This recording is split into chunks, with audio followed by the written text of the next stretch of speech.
Hello everyone, welcome back to my channel ready study go by Dhairya Bansal. और आज का हमारा टॉपिक है क्वाड्रेटिक इक्वेशंस। तो इससे पहले तीनों चैप्टर्स का जो बोर्ड्स का पर्सपेक्टिव है वो मैं क्लियर करवा चुका हूं और आज मैं इस फोर्थ चैप्टर की बात करने जा रहा हूं। क्वाड्रेटिक का मतलब होता है जिसकी डिग्री यानी कि जो हाईएस्ट पावर है ऑल थ्रू में वो क्या होती है, 2 होती है। और ये वन वेरिएबल का केस है, यानी कि एक ही वेरिएबल वाली मैं क्वाड्रेटिक इक्वेशन की बात करूंगा। जस्ट से यहाँ पर वो वेरिएबल मेरा क्या है, एक्स है। ठीक बात है। अब इसकी जो जनरल फॉर्म होती है वो क्या होती है, जो वो होती है a x square plus b x plus c. ठीक है, हमेशा हम डिक्रीजिंग ऑर्डर में, तुम्हें ध्यान होगा हमने पॉलिनोमियल में भी ये बात करी थी कि decreasing order of the degree या फिर पावर लिखते हैं हम हमेशा, तो उसी को हम जनरल फॉर्म बोलते हैं। जहां पर ए क्या है, एक्स स्क्वायर का कोफिशिएंट है, बी क्या है, एक्स का कोफिशिएंट है, और सी क्या है, एक कांस्टेंट टर्म है। इसका एग्जांपल मैंने यहाँ पर लिखकर भी दिखा रखा है, जैसे x square plus 2x minus 4। अब अगर मैं इसको इससे कंपेरिजन इसका करूं, इज इक्वल टू 0 भी लगा सकते हैं यहाँ पे। हाँ, इज इक्वल टू 0 भी होता है, बिल्कुल सही बात है। ठीक बात है।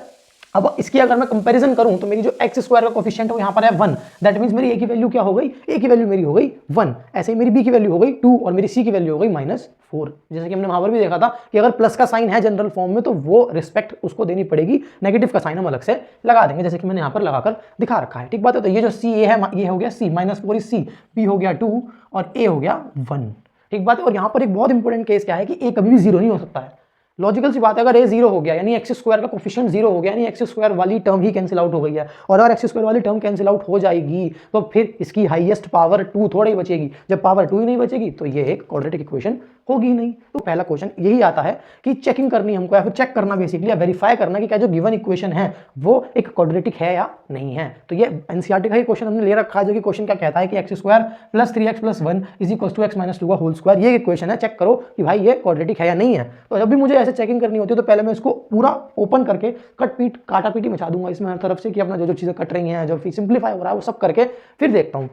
जिसको मैंने यहाँ पे सॉल्व करना शुरू करा, X square plus 3x plus 1 तो ऐसे, और यहाँ पर ये क्या है, x माइनस 2 का होल स्क्वायर यानी a square plus B square minus 2ab।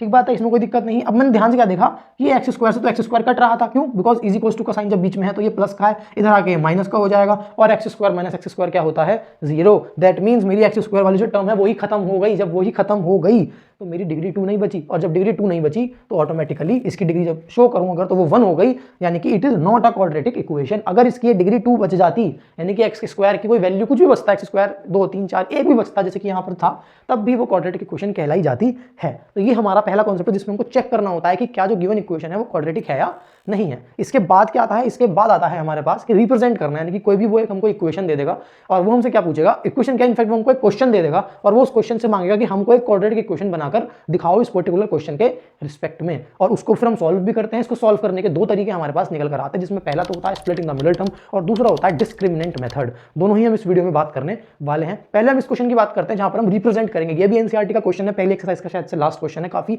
Hard समझते हैं इसको बच्चों और इसमें बहुत कंफ्यूजन भी होती है।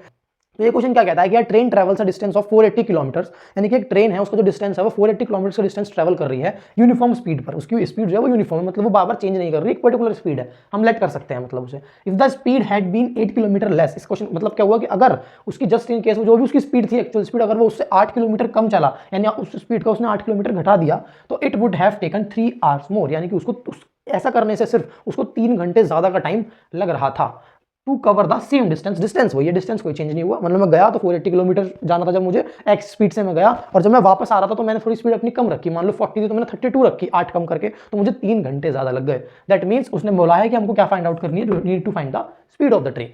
अब जो चीज फाइंड आउट करनी है ऑब्वियस सी बात है, उसी को क्या मानना पड़ेगा, लेट इट बी एक्स। ठीक है, तो हम क्या करेंगे कि लेट द ओरिजिनल स्पीड या फिर S1 बी एक्स। तो हमको फॉर्मूला क्या पता है कि distance is equal to speed into time होता है, यानी कि time is equal to distance upon speed. यहां पर मैंने वैल्यू पुट कर दी, दैट इज यानी मेरा T1, यानी कि जो पहला केस है जिसमें मैं नॉर्मल स्पीड चल रहा हूं, तो उस वाले केस में मेरा जो नॉर्मल टाइम है वो आ रहा है D अपॉन एक्स। यहां पर D क्योंकि 480 है तो मैं उसे पुट कर सकता हूं, यानी 480 upon x is my first equation for first time, या फिर जो नॉर्मल टाइम है उसकी। अब उसने क्या बोला है, क्योंकि मेरी 8 किलोमीटर की स्पीड घट गई है, यानी अभी तक तो स्पीड थी x, अब क्या हो जाएगी x माइनस 8। ठीक बात है, तो मैंने वही देखा भैया, जो मेरी स्पीड सेकंड है वो क्या हो जाएगी x minus 8 kilometre per hour.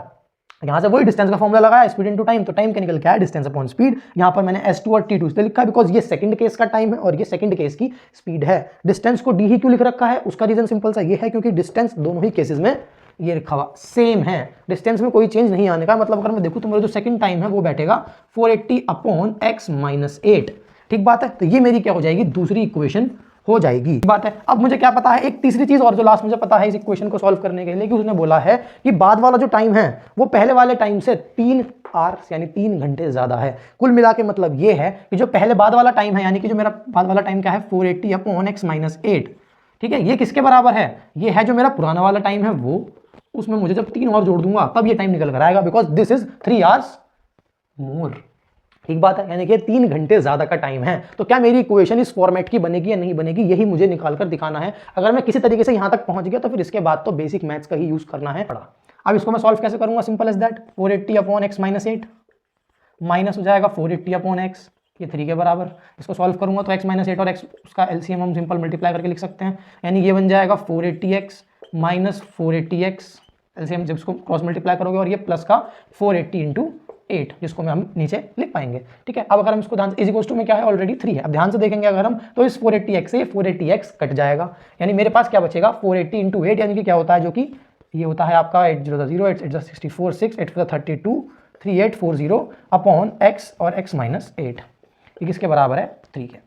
ठीक बात है, इसको इधर क्रॉस मल्टीप्लिकेशन में भेज दो, यानी 3840 is equals to X square minus 8x। कुल मिला के मेरी क्वेश्चन बन गई X square minus 8x minus 3840 is equals to 0। और ये मेरी जो रिप्रेजेंट करना था मुझे मेरा पर्टिकुलर केस, वो मैंने इस इक्वेशन की फॉर्म में क्या करके दिखा दिया है, क्लियर करके दिखा दिया है। यानी ये जो है ये क्वाड्रेटिक इक्वेशन इस क्वेश्चन को सेटिस्फाई करेगी। अब अगर मैं इसको सॉल्व करूंगा तो मेरे पास मेरी x की, दैट इज मेरी स्पीड की वैल्यू आ जाएगी।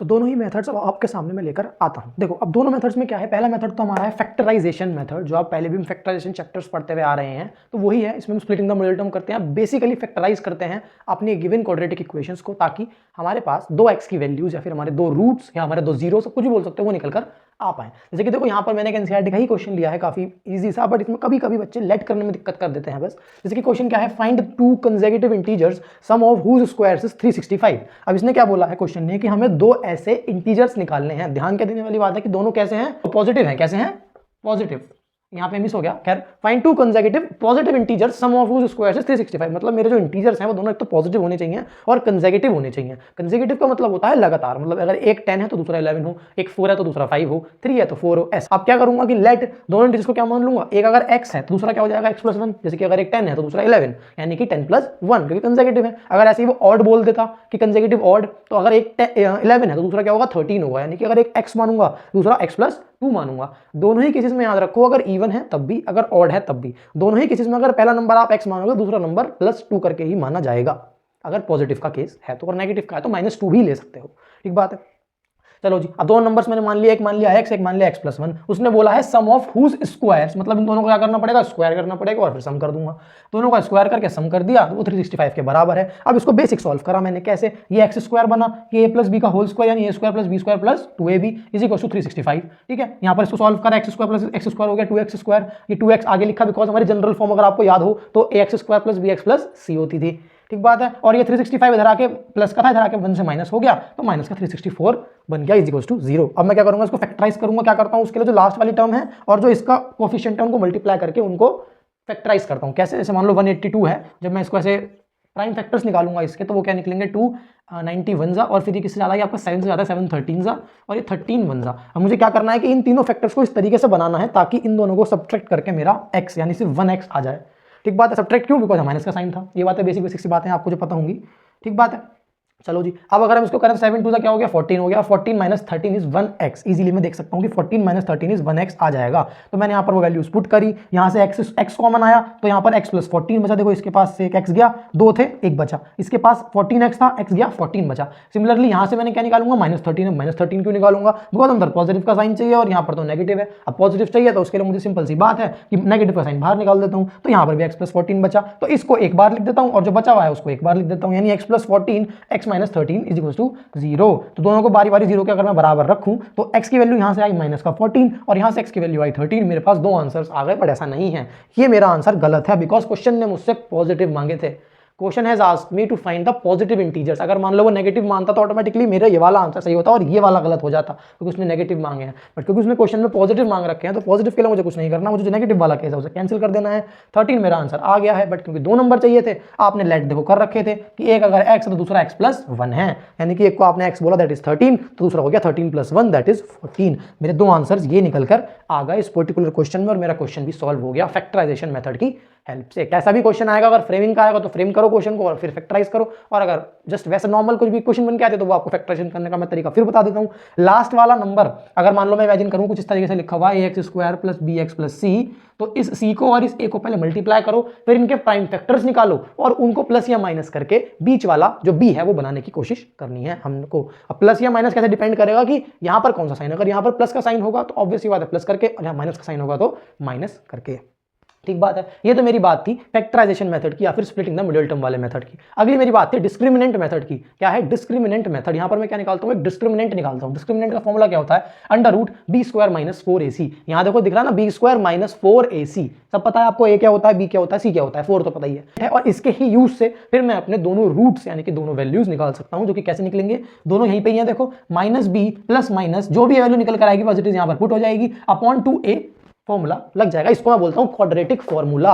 अगर क्वेश्चन आता है कि find the roots using quadratic formula, तो मुझको डिस्क्रिमिनेंट मेथड का ही यूज करना है। पहले डिस्क्रिमिनेंट निकालना है और फिर यहाँ पर अब देखो दो, आप कहोगे यहाँ पे तो एक ही रूट है, दो कहाँ है, देखो एक बार तो मुझे ये प्लस का साइन यूज करना है और एक बार ये माइनस का। एक बार प्लस से कुछ आंसर आएगा और माइनस से कुछ आंसर आएगा। ठीक है, तो ये मेरा था डिस्क्रिमिनेंट मेथड निकालने का। अब यहां पर क्या होता है कि डायरेक्ट क्वेश्चन आपको डिस्क्रिमिनेंट मेथड से सॉल्व करने की जगह क्या कहता है, वो पूछता है कि पहले चेक करो कि क्या इसके जो रूट्स हैं उनका नेचर कैसा है। नेचर का मतलब है कि जो रूट्स हैं वो कैसे हैं, वो इक्वल हैं, वो अनइक्वल हैं, या है भी या नहीं है। तो यही 3 केस निकल कर आते हैं मेरे नेचर ऑफ रूट्स की बात। चलो जी, अब तो 3 केसेस बनते हैं। वो क्या बनते हैं, अगर मैंने जो ये b² - 4ac की वैल्यू निकाली है, अगर ये 0 से बड़ी है, यानी 0 से बड़ी का मतलब है कुछ भी हो, पॉइंट्स में आए चाहे 1 2 3 4 5 6 कुछ भी आए, अगर ऐसा है तो मेरे जो दो रूट्स हैं वो एग्जिस्ट करेंगे, they will exist because they are real roots. Real का मतलब रेशनल इरेशनल हो सकते हैं बट होंगे रियल, यानी कि इमेजिनरी नहीं होंगे। ठीक बात है। और डिस्टिंक्ट होता है, डिस्टिंक्ट का मतलब अलग अलग, एक 2 है तो एक 3 है, एक 4 है तो एक माइनस का 8 है, कुछ भी हो सकता है बट अलग अलग रूट्स आएंगे। अगर मेरी इस डिस्क्रिमिनेंट की वैल्यू जो है वो 0 से बड़ी होगी, और अगर ये 0 से छोटी होगी, अगर ये 0 से छोटी होंगी तो मेरे अनरियल रूट्स होते हैं, मतलब रूट्स एग्जिस्ट ही नहीं करते। मतलब अगर कुल मिला के तुम्हें कोई एग्जाम में बोले कि चेक करो और तुम्हारा गलती से जो तुम्हारा डिस्क्रिमिनेंट है वो 0 से छोटा आ जाए, तो उनको सीधा बोल देना है कि भैया अनरियल रूट्स हैं, इसके रूट्स ही नहीं निकल सकते। ठीक बात है। और अगर गलती से ये जो चीज़ है ये 0 के बराबर ही हो जाए तो मतलब मेरे दोनों रूट्स रियल तो होंगे और बराबर भी होंगे, यानी कि उस पर्टिकुलर इक्वेशन में एक ही आंसर है, दोनों रूट जो निकालूंगा वो दोनों इक्वल होंगे, यानी 2 2 3 3 कुछ भी हो सकता है। तो मेरे जो 3 केस बनते हैं, क्या बनते हैं, अगर लेस देन है तो कोई रूट नहीं आएगा, और अगर मेरा जो है ग्रेटर देन 0 है यानी वैल्यू पॉजिटिव में जा रही है तो रियल और डिस्टिंक्ट रूट्स रहेंगे, और अगर मेरा 0 के बराबर है तो मेरे अनरियल मतलब इक्वल रूट्स हो जाएंगे, जो कि रियल होंगे ऑब्वियसली बट इक्वल होंगे। एक बात है, इसी बेसिस पे देखो हमने कैंसिल लगा। छोटा सा क्वेश्चन लिया है बहुत, बाकी अब देखो तुम्हें क्वेश्चन बनानी तो क्लियर हो गई है। अगर कोई इक्वेशन बन के आती है तो वो क्वेश्चन ऐसे ही पूछता है कि इज इट पॉसिबल, ऐसा कोई केस दे देगा, आपको एक क्वेश्चन बनानी है, फिर आपको डिस्क्रिमिनेंट चेक करना है कि कौन सा नेचर है, उस हिसाब से अपने आंसर को इस फॉर्मूले में डालकर बस सॉल्व कर देना है। जैसे कि यहाँ पर उसने बोला है कि 2x² - 3x + 5, बताओ इसका नेचर कैसा है, तो उसने पूछा है तो सीधा a b c की वैल्यू निकालूंगा, b² - 4ac में पुट कर दूंगा, मेरा आंसर आ रहा है -31। ऑब्वियस बात है जो 0 से छोटा है यानी कि मेरे इसके अनरियल रूट्स हैं, यानी मुझे इसको आगे सॉल्व ही नहीं करना। और गलती से ये रूट्स रियल आते तो इस तरीके से या फिर इस तरीके से हम सॉल्व कर सकते हैं। मान लो जो भी हमारा वैल्यू आती, जस्ट इन केस मान लो 3 आ जाता, कुछ नहीं मानो 3 आ जाता, क्या करता इस वैल्यू में पुट करता, पहले b की जगह b डालता, एक बार प्लस यूज करता, यहाँ पर 3 डालता, यहाँ पर वैल्यू डालता, और मेरे पास दोनों ही रूट्स प्लस और माइनस की फॉर्म में, एक बार प्लस और एक बार माइनस की फॉर्म में आ जाते। तो यही हमारे जो इसमें 3-4 कंसेप्ट हैं ले देकर पूरे क्वाड्रेटिक इक्वेशन चैप्टर में मैंने तुम्हारे क्लियर करवा दी हैं। इसके बाद हम बात करने वाले हैं नेक्स्ट वीडियो में आपकी अरिथमेटिक प्रोग्रेशंस के बारे में, जिसमें भी 2 ही कंसेप्ट आते हैं हमारे, बस वो मैं आपको वीडियो में क्लियर करवाऊंगा। बाकी अगर कंटेंट है आपको वैल्यूएबल लगा हो तो आप इस चैनल को सब्सक्राइब करो, वीडियो को लाइक करो, और अपने सभी दोस्तों के साथ जो बोर्ड की टेंशन में है उन सबके साथ शेयर जरूर करना। Thank you.